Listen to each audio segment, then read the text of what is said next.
అయ్యా, ఈ దినదాసుని మరుగు చేయండి, నిన్ను మాత్రమే మహింపరచుకోమని, వచ్చిన బిడ్డలందరినీ బలపరిచి దీవించమని యేసుక్రీస్తు నామములో ప్రార్థన చేస్తున్నాను తండ్రి. ఆమేన్. హల్లెలూయా, హల్లెలూయా. దేవుని స్తోత్రాలు. మీ అందరికీ ప్రభునామములో వందనాలు. ఈరోజు నేను మీకు ఒక చిన్న గింజ గురించి చెప్పబోతా ఉన్నా. మీరు ఆవగింజని ఎంతమంది చూస్తున్నారు? ఆవగింజ అందరూ చూసుంటారు కదా. దాని గురించి ఈరోజు నేను మీకు దేవుని వాక్యం చెప్పబోతున్నా. రండి దేవుని వాక్యం చూద్దాం. మత్తయి సువార్త 13వ అధ్యాయం 32వ వచనం. మత్తయి సువార్త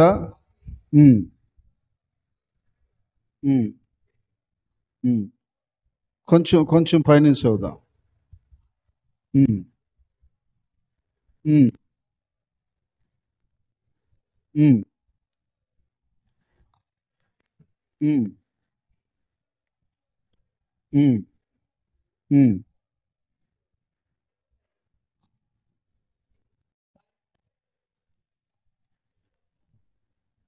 చూడండి, ఇక్కడ యేసు ప్రభు ఒక ఉపమానం చెప్పాడు. ఏంటి ఆ ఉపమానం అంటే ఆవగింజను గురించిన ఉపమానం.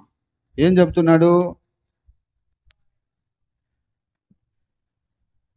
మీరు ఒకసారి చదువునైనా.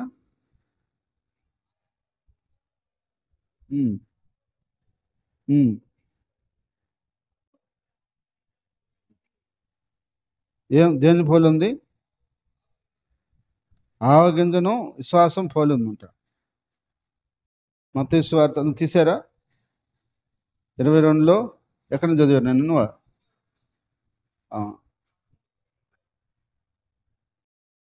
మత్తయి సువార్త అందరూ చూడండి, 13వ అధ్యాయంలో 31వ వచనం నుంచి.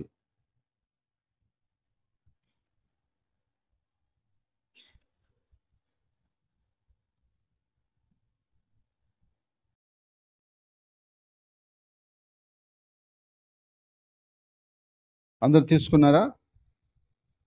ఇంకోసారి చూద్దాం.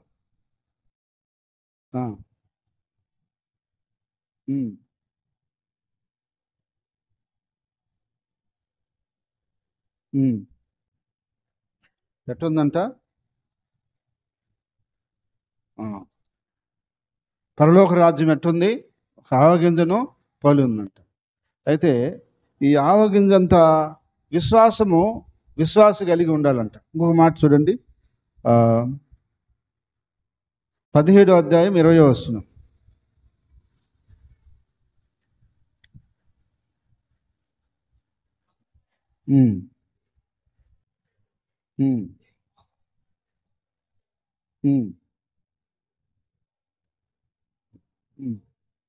ఏందది? కొండ వెళ్ళిపోద్దంట. విశ్వాసం ఎట్లుండాలంట? ఆవగింజ అంటే కొద్దిగానే కాదు. ఆవగింజ ఎలా ఉంటుంది? చిన్నగా గుండ్రంగా ఉంటుంది. ఎట్లుంటుంది? చిన్నగా ఉంటుంది, గుండ్రంగా ఉంటుంది. ఈ గుండ్రం అనేది ఏం సూచిస్తుందంటే పరిపూర్ణతను సూచిస్తూ ఉంది. అయితే మన విశ్వాసం ఎలా ఉండాలంటే, విశ్వాసం ఎలా ఉండాలంటే పరిపూర్ణత కలిగి ఉండాలి. మనకుండే విశ్వాసము పరిపూర్ణత కలిగి ఉండాలి. ఏ విశ్వాసం అయినా సరే పరిపూర్ణతైన విశ్వాసం కలిగి ఉండి, ఏమన్నాడు అక్కడ ప్రభు? ఈ కొండను చూసి అవతలకు పొమ్మంటే అది వెళ్ళిపోతుంది అన్నాడు. అలా పోవాలి అంటే మనలో ఉండే విశ్వాసం పరిపూర్ణంగా ఉండాలి. పరిపూర్ణంగా ఆ విశ్వాసం లేకుండా మనము దేవుని కార్యాన్ని చూడలేము. దేవుని కార్యాన్ని చూడలేము. కాబట్టి అందుకని దేవుని యొక్క వాక్యం చెప్తుంది, మనలో ఉండే విశ్వాసము ఆవగింజంత ఉండాలని చెప్పటం వల్ల ఉద్దేశం ఏంటంటే అది పరిపూర్ణంగా ఉండాలని. కొద్దిగా ఉంటే చాలని కాదు, అది పరిపూర్ణంగా మనలో ఉండాలని ప్రభువు దాని గురించి చెప్తున్నాడు. పరిపూర్ణమైన విశ్వాసం ఉన్నప్పుడు మనం దాన్ని చేయగలమంట. చూడండి, కొరింథీయులకు రాసిన పత్రిక చూడండి. పరిపూర్ణమైన విశ్వాసంతో ఏం చేయొచ్చో అక్కడ మళ్ళీ చెప్తాడు.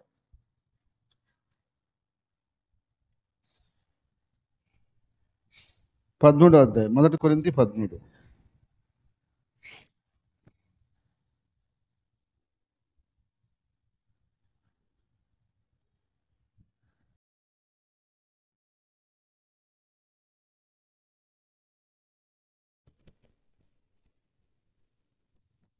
రెండవ వచనం.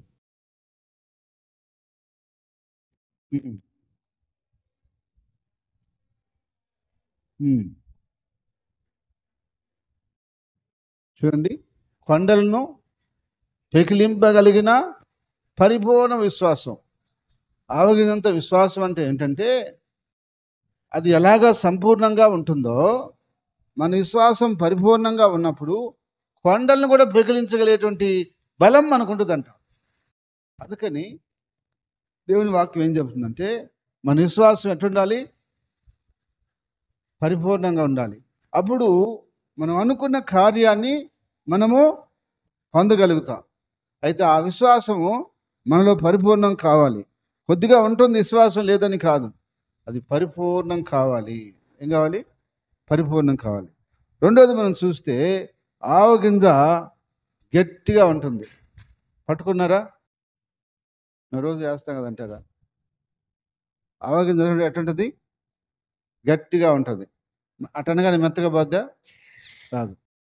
అయితే విశ్వాసం కూడా ఎట్లుండాలంటే పట్టుదలగా ఉండాలంట. ఉండాలా? గట్టిగా ఉండాలా. ఏ విషయాన్ని పట్టుకుంటే దాన్ని వదలకూడదు. ఒక విషయాన్ని పట్టుకున్న తర్వాత దాన్ని విడిచిపెట్టకూడదు. దాన్ని గట్టిగా సాధించాలా. అంటే పట్టుదలగా ఉండాలా. మన ఆత్మీయ జీవితంలో మనము పట్టుదలగా ఉండాలా. చాలామంది అనుకుంటారు, దాన్ని చేయరు. సాధించేదాకా కొంతమంది వదిలిపెట్టరు. కొంతమంది ఏంటంటే అనుకొని గమ్మైపోతారు. విశ్వాసం ఎలా ఉండాలంటే పట్టుదలగా ఉండాలంట. చూడండి, రోమీయులకు రాసిన పత్రిక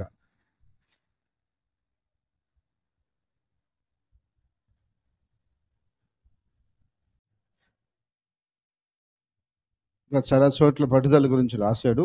కానీ మచ్చుకి ఒకటి మనం జ్ఞాపకం చేసుకుంటాం. 12వ అధ్యాయం.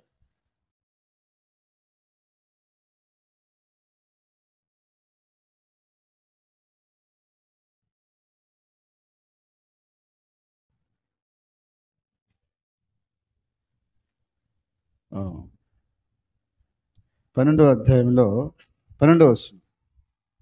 ప్రార్థనలో పట్టుదల కలిగి ఉండమని ఇక్కడ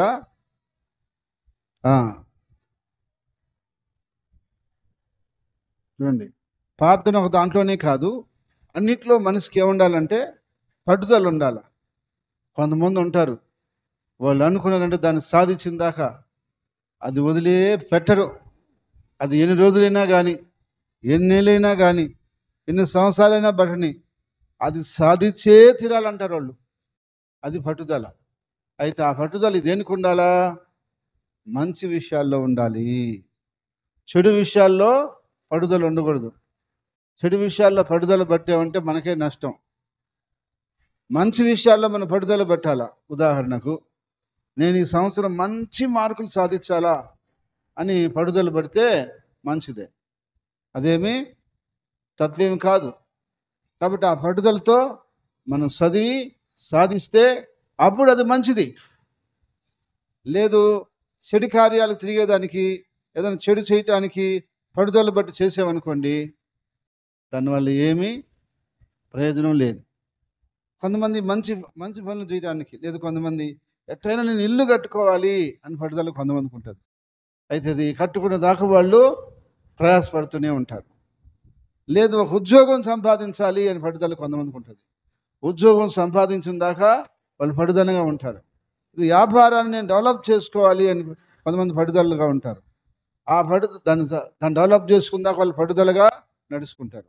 అంటే ఒక్కొక్కరు ఒక్కో విషయంలో పట్టుదలగా ఉంటారు. కొంతమందికి ఎక్కడికైనా పోయి చూడాలంటే పట్టుదల. ఇప్పుడు ఎక్కడికన్నా పోయి ఏదైనా చూడాలనుకో, ఏ కాడికి పోయి దాన్ని చూసే తీరాలంతే, దాన్ని వదిలిపెట్టేది ఉండదు. అంటే వాటిలో అంత పట్టుదల ఉంటుంది. కొన్ని కార్యాలకు వెళ్ళాలంటే కొంతమందికి పట్టుదల.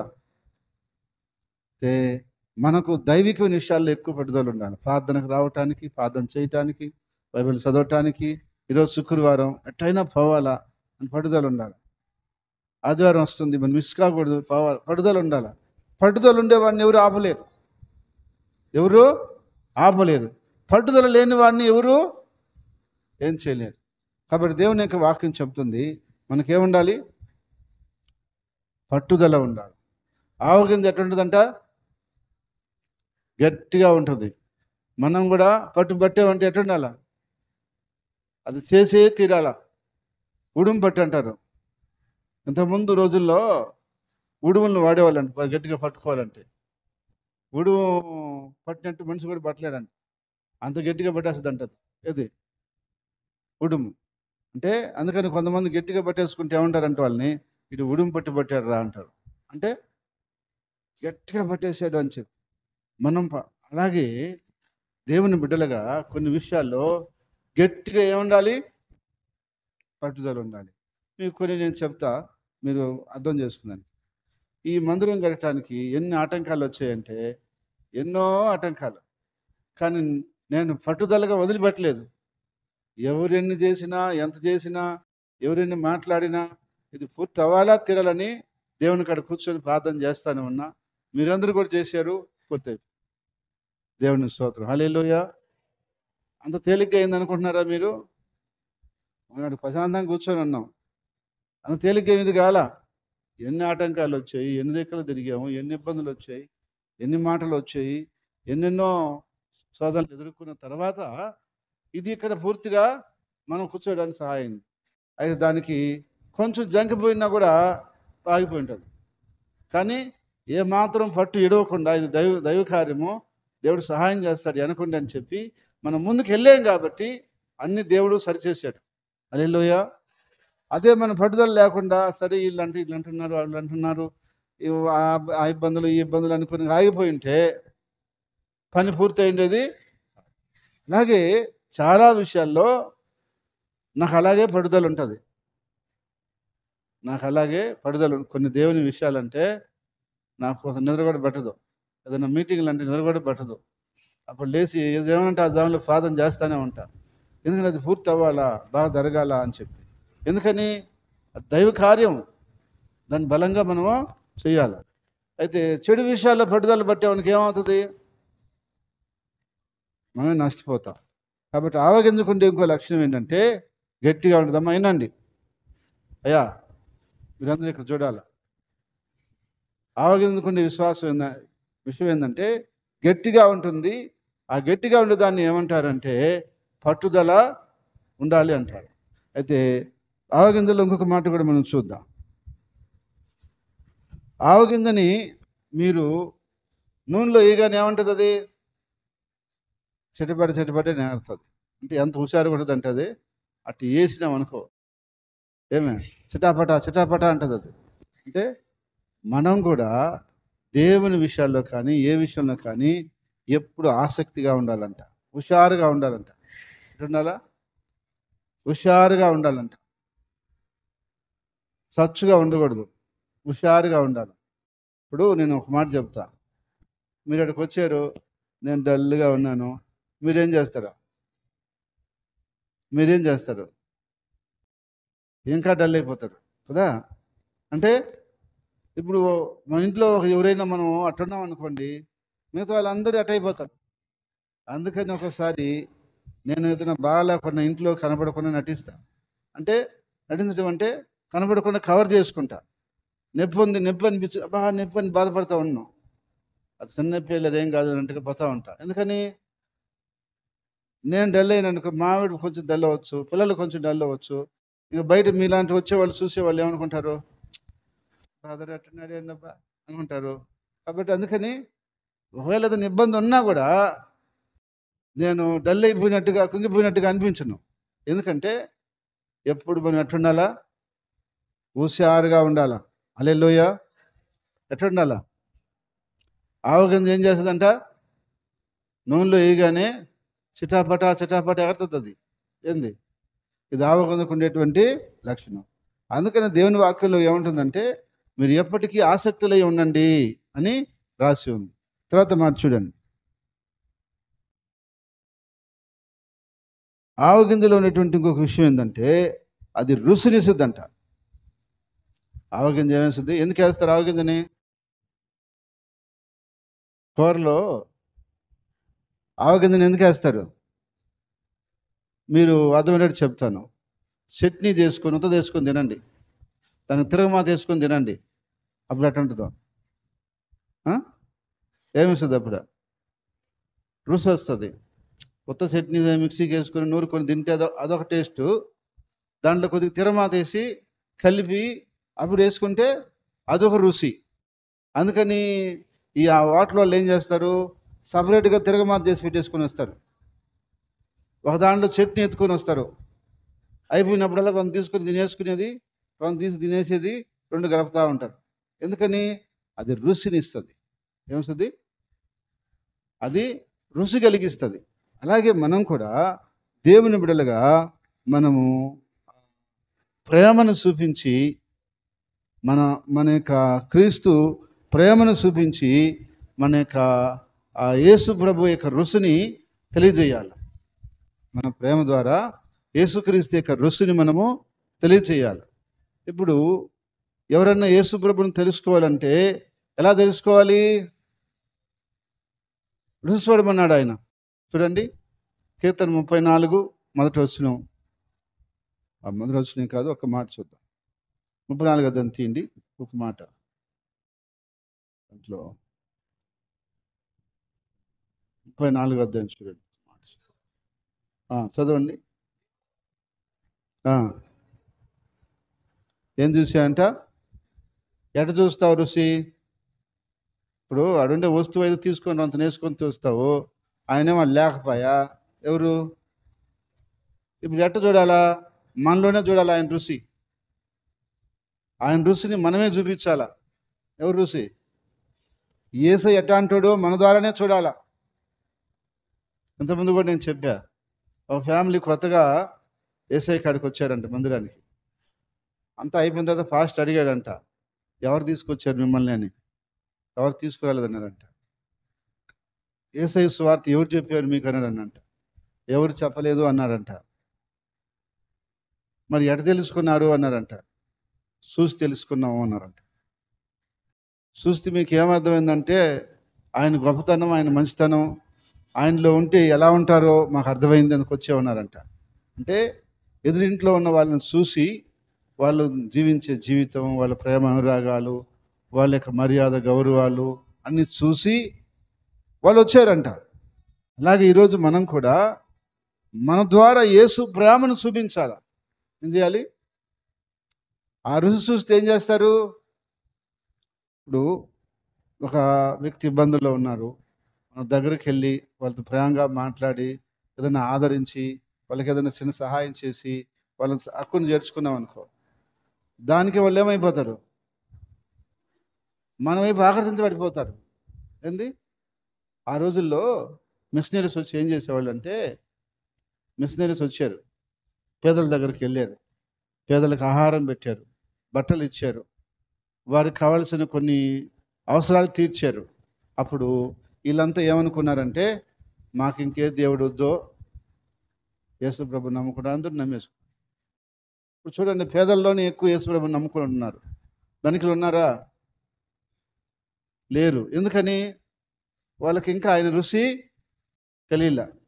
అయితే పేదలకి రుచి తెలిసింది కాబట్టి ఇప్పుడు ఎక్కువ మంది పేదలే యేసయ్యని నమ్ముకున్న వాళ్ళు మన దేశంలో. అయితే ఎందుకంటే పూర్వం వాళ్ళు రుచి చూపించారు, యేసయ్య రుచి చూపించారు. మనం కూడా ఏం చేయాలి? హైదరాబాద్లో ఒక తమ్ముడంట టిఫిన్ అంగడి. శనివారం అయితే ఒక 50 పొట్లాలు సరిపడా ఇడ్లీ, దోశ అవి ఎక్కువ వేసుకున్నాడంట. పిండి వేసుకొని ఆ రోజు 10-11 గంటలకల్లా ముగించేసుకొని ఆ పట్లాలన్నీ ఎత్తుకొని గవర్నమెంట్ హాస్పిటల్లో హైదరాబాద్లో ఆడికి వెళ్ళిపోతాడంట. వెళ్ళిపోయి ఒక రోగికి ఇచ్చి వాళ్ళకి ప్రార్థన చేసి యేసయ్య గురించి చెప్పి వస్తాడంట. ఇప్పుడు ఈ వారం పోయి ప్రార్థన చేసాం కదా, కొంచెం బాగైందనుకో, వాళ్ళు ఏం చేస్తుంటారు, మళ్ళా మన కోసం ఎదురు చూస్తుంటారు.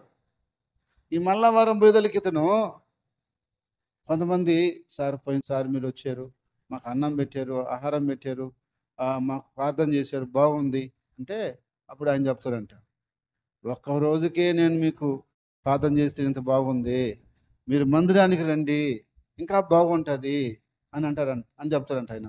ఇప్పుడు ముందే చెప్పడం మందిరానికి రమ్మని ఎప్పుడు చెప్తాడా?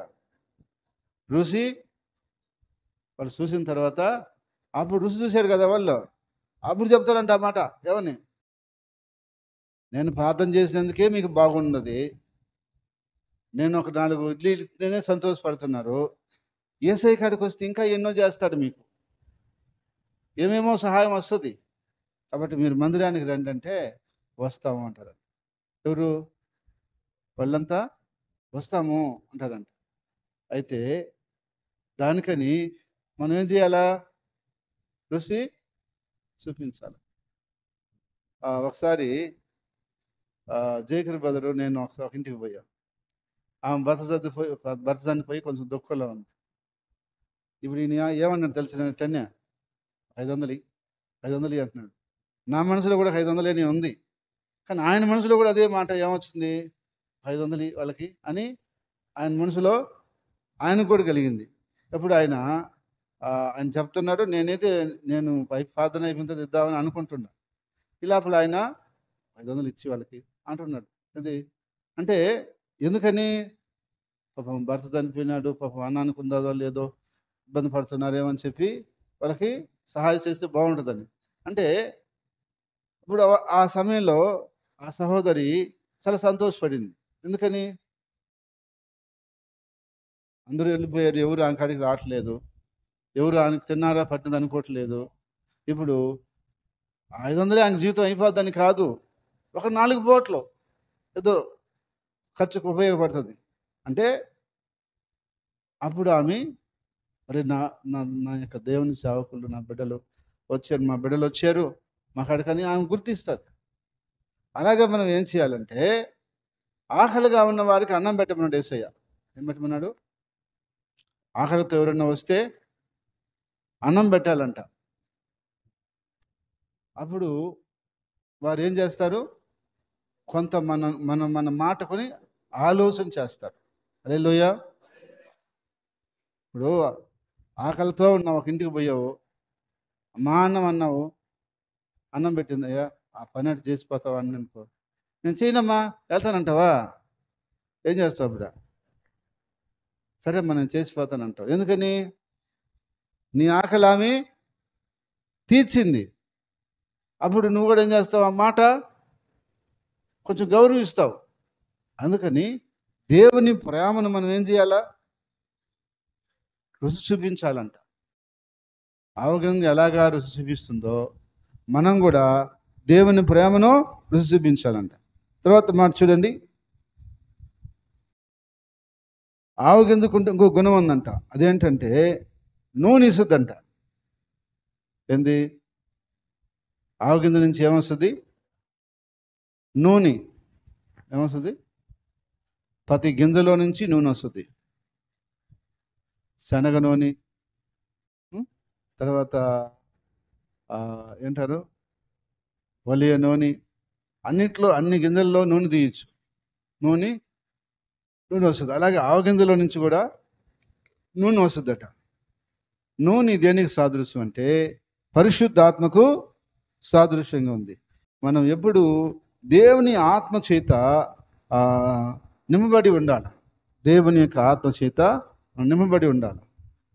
ఒక విశ్వాసికి ఏమి నింపుదల ఉండాలంటే పరిశుద్ధాత్మ నింపుదల ఉండాలి. హల్లెలూయా. మన శక్తి సరిపోదు, మన బలం సరిపోదు. పరిశుద్ధాత్మను మనలో ఉంటే తప్ప మనము బలంగా ముందుకు వెళ్ళలేం. అయితే అది మనం నింపుకోవాలి. పరిశుద్ధాత్మతో మనం ఆ శక్తితో ఎప్పుడు నింపబడి ఉండాలి.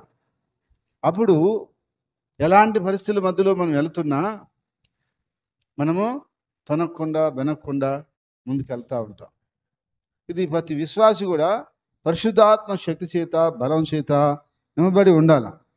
అది ఆవగింజ చూపిస్తున్నటువంటి ఇంకొక విషయం. తర్వాత విషయం చూడండి, ఆవగింజ అంట ఆకలి తీరుస్తుందంట. ఏం చేస్తుంది? భలే వాళ్ళు బదులు మీరు ఉండేది అంత పెద్దదే, అదటి తెలుస్తుంది ఆకలి అని అంటారు. దాన్ని ఏం చేస్తాం? వేసుకొని ఆకలికి తింటాం కదా, కూరలో వేసుకున్న తర్వాత దాన్ని ఏం చేస్తాం? కరివేపాకు తీసేస్తామా? ఏం చేస్తాం? ఆవగింజను తీలేవు, దాన్ని ఏం చేస్తాం? తింటాం. తిన్నప్పుడు మనకి ఏమొస్తుంది? దానివల్ల తీరిపోద్దని కాదు, ఆకలి తీర్చడానికి అది ఉపయోగపడుతుంది. కాబట్టి ఈరోజు మనం కూడా దేవుని యొక్క వాక్యాన్ని బట్టి చేయవలసిన మరొక పని ఏంటంటే, మనము నిశ్చయముగా మనము అనేకులకు సహాయపడే వాళ్ళుగా ఉండాలి, అనేకులకు మేలు చేసే వాళ్ళుగా ఉండాలి. దానికి ఇంకొక లక్షణం ఏంటంటే, దాని మీద ఆకాశ పక్షులు వచ్చి ఆశ్రయించి ఉండగలవంట. ఆ చెట్టు మీద, దేని చెట్టు మీద? ఆవగింజ చెట్టు మీద. గింజ ఏమో చిన్నదే, చెట్టు పెద్దదేనంట. పెద్దదంటే చిన్న చెట్టు, ఆ చెట్టు కాదు, కూర మొక్కల్లో ఉంది. ఇప్పుడు వంకాయ చెట్టు, బెండకాయ చెట్టు, ఇలాంటి చెట్లు ఉన్నాయి కదా, ఆకుకూర ఉన్నాయి కదా, ఇవన్నీ మొక్కల్లో కల్లా అది కొంచెం పెద్ద చెట్టు. ఏది? ఆవగింజ చెట్టు. ఆకాశ పక్షులు వచ్చి దాని మీద ఆశ్రయం తీసుకోగలిగినంత చెట్టు. అలాగే మనం కూడా అనేకులకు మేలు చేసేవారిగా, సహాయపడే వాళ్ళగా ఉండాలంట. ఆవగింజ చెట్టు అయితే ఎలాగా సహాయపడుతుందో, అలాగా మనం కూడా అనేకులకు సహాయపడేవారిగా, మేలు చేసేవారిగా ఉండాలట. అది ప్రతి విశ్వాసం చేయాల్సిన పని. మనం ఈరోజు మేలు చేస్తే అది ఎక్కడికి పోదు, అది ఏ రోజైనా మనకి కట్టి వస్తుంది. హల్లెలూయా. కీడు చేస్తే కీడుకి కూడా మనకి జీతం ఉంది. చూడండి, ప్రకటన గ్రంథం 22వ అధ్యాయం.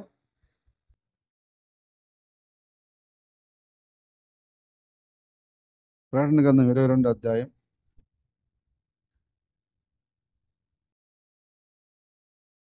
అందరూ తీసుకోండి. ప్రకటన గ్రంథంలో 22వ అధ్యాయం.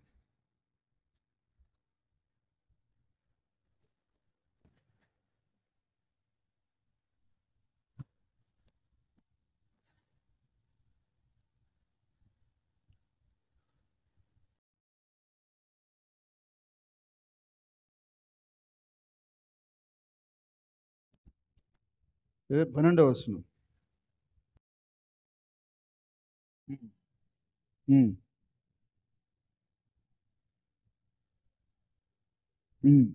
వాని క్రియలు చొప్పున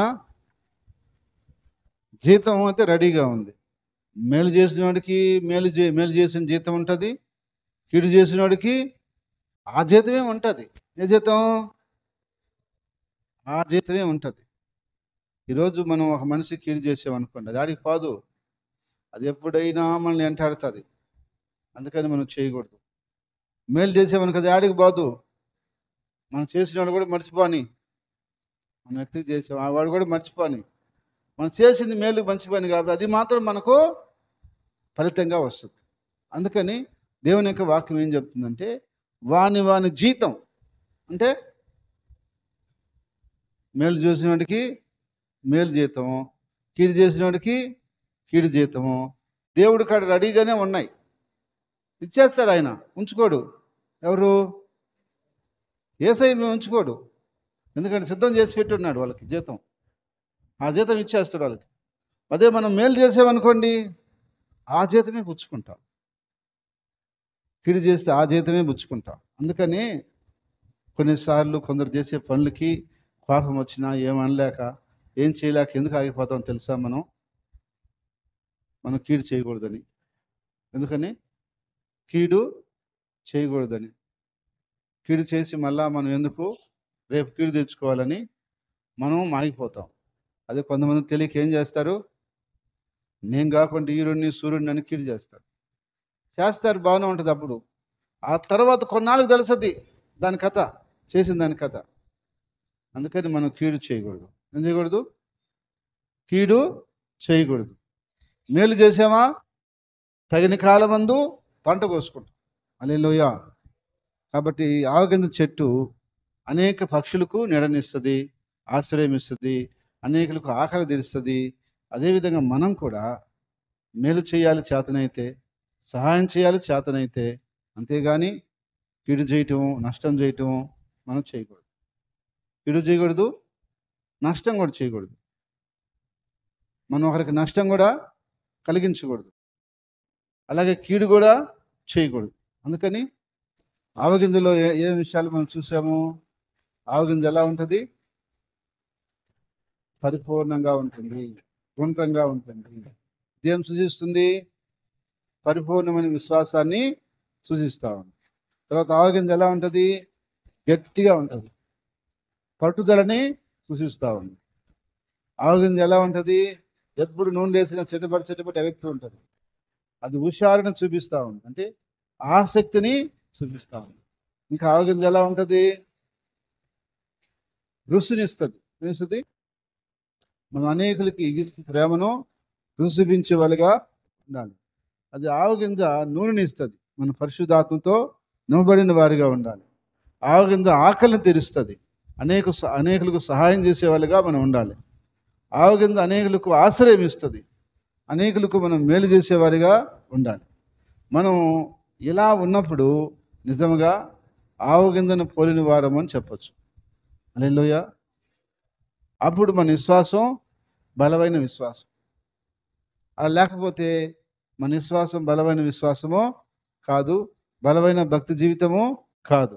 అప్పుడు అందుకని దేవుని యొక్క వాక్యం చెప్తుంది, మనందరం కూడా అలాంటి విశ్వాసంతో నడిపించబడుతూ దేవుడు మనందరికి సహాయం చేయను కాదు. ఆమేన్. ప్రార్థన చేసుకో.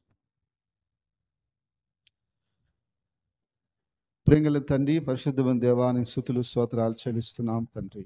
రాజాతి రాజా, నీ కృతజ్ఞతలు చెల్లిస్తున్నాం తండ్రి. ఇంతవరకు నీ యొక్క నామమును బట్టి యేసయ్యా మనందరినీ కూడా కాచి కాపాడి భద్రపరిచి సహాయం చేసి నడిపించుకుంటూ వచ్చావు తండ్రి. కృప చూపించుకుంటూ వచ్చావు తండ్రి. ప్రభువా, నీ ఆత్మ చేత దేవా దేవా దేవా దేవా దేవా బలముగా నీ యొక్క విశ్వాస జీవితంలో నడిపించి సహాయం చేయమని యేసు నామమున ప్రార్థిస్తున్నాం తండ్రి. ఆమేన్.